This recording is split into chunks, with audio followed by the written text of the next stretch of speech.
Assalamualaikum warahmatullahi wabarakatuh. Kami dari kelompok 1B ingin menjelaskan tentang multiprosesor.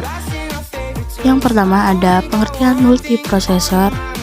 Multiprosesor yaitu sistem komputer dengan dua atau lebih CPU identik yang membagi akses secara penuh kepada common RAM dalam satu sistem komputer. Artinya, kemampuan eksekusi terhadap beberapa proses software pada sebuah sistem secara serentak. Kemudian ada karakteristik multiprosesor. Yang pertama mengandung dua atau lebih prosesor general purpose yang mempunyai kemampuan yang setara. Yang kedua, seluruh prosesor mempunyai akses bersama ke memori global. Dan yang ketiga, seluruh prosesor mempunyai akses bersama ke perangkat I/O, baik melalui saluran yang sama atau menentukan saluran yang tidak sama yang menyediakan lintasan ke perangkat yang sama. Kelebihan dan kekurangan multiprosesor. Keuntungan dari multiprosesor: satu, peningkatan throughput; yang kedua, economy of scale atau hemat; yang ketiga, peningkatan kehandalan atau reliabilitas. Terus kekurangan dari multiprosesor: yang pertama, kebutuhan arusnya yang melebar; kedua, membutuhkan banyak daya; yang ketiga, adanya waktu tunda yang membuat waktu naik semakin lambat. Jenis-jenis multiprosesor. Pertama, berdasarkan simetrinya. Terdiri dari asymmetric multiprocessing, adalah master prosesor bertugas buat menjadwalkan dan mengalokasikan proses yang akan dijalankan slave prosesor. Lalu ada symmetric multiprocessing, yaitu setiap proses bisa menjalankan seluruh jenis bagian atau menjalankan dirinya sendiri.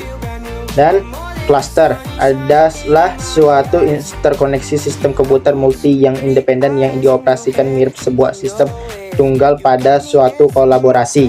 Kedua, berdasarkan jumlah instruksi serta datanya.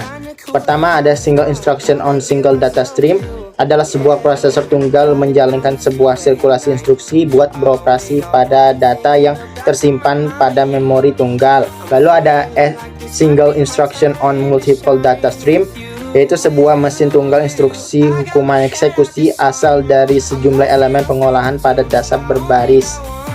Yang ketiga ada multiple instruction on single data stream, sebuah urutan data ditransmisikan ke satu set prosesor masing-masing melaksanakan instruksi yang tidak sama urutan.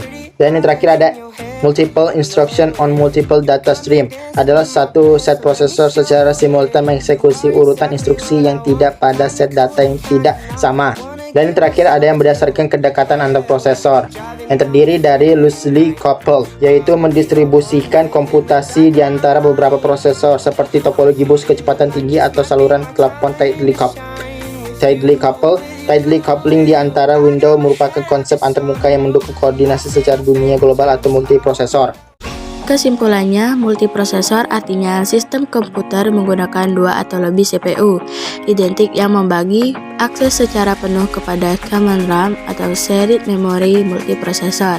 Keuntungan multiprosesor yaitu peningkatan throughput, economy of scale atau ekonomis, dan peningkatan kehandalan, reliabilitas. Kerugian multiprosesor yaitu kebutuhan arusnya yang melebar, membutuhkan banyak daya, dan adanya waktu untuk ditunda. Alhamdulillah.